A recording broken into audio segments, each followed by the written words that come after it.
Бейбарыс айтты. Қорыққан кезде. Ол кішкентай кезде ғой. Біздің бір түрлі әдеттеріміз. Бейбарыс бізде душқа түскен кезде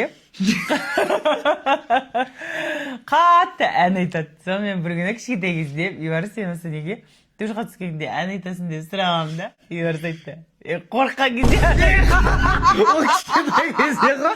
Қазір қорықпаймын. Ай сол қорқынышы қалмаған ау әлі ән айтады ғой. Мама үйден тойға немесе қонаққа шығатын кезде барлығына ұрсып үйді қырып шығарып әйтеуір бүйтіп, бірақ сторис қарасам тойда жандарым деп отырады.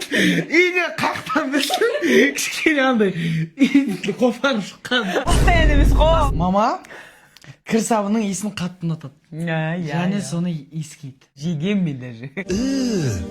Brother, Жеген, тістеге, шайнаған. 4 балада да жерікке кірсабынға жерік болғам. Бірақ ол әдет қалмаған, әлі күнге дейін кірсабын жақсы көрем. Әлі күні мәлді? Бейбарыс бір нәрсені, бір затты, немесе адамды десе, бір затты жақсы көрсе, до конца жақсы көреді. Енді адамды дегенге айтады енді.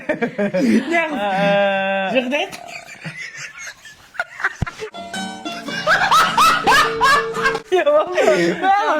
Тура ұрматпыңшы.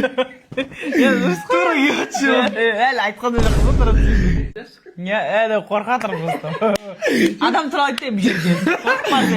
Адам туралы айтты. Любой затқана кетіп тұр ғой бойынша. Бейбарысты кішкентай 6 айлық кезінде мен ауылға апарып тастағам. Бейбарыстың мынандай көк түсті плеті болып жамылатын. Сол плетті 3-4 жасқа дейін соны ұстап үйретіп жүрді. 9-да бүйтіп, мен плетімнің бір 4-5 плет болады. Соның бір шеті кесілген бір нәрсесі бүдір. Сол жерін бүйтіп қолыма байлап ұйықтап жататым сонымен. Сосын оны жоғалтып алдым. Жоғалтып алған жоқ, ол плетті просто қойғанбыз ғой.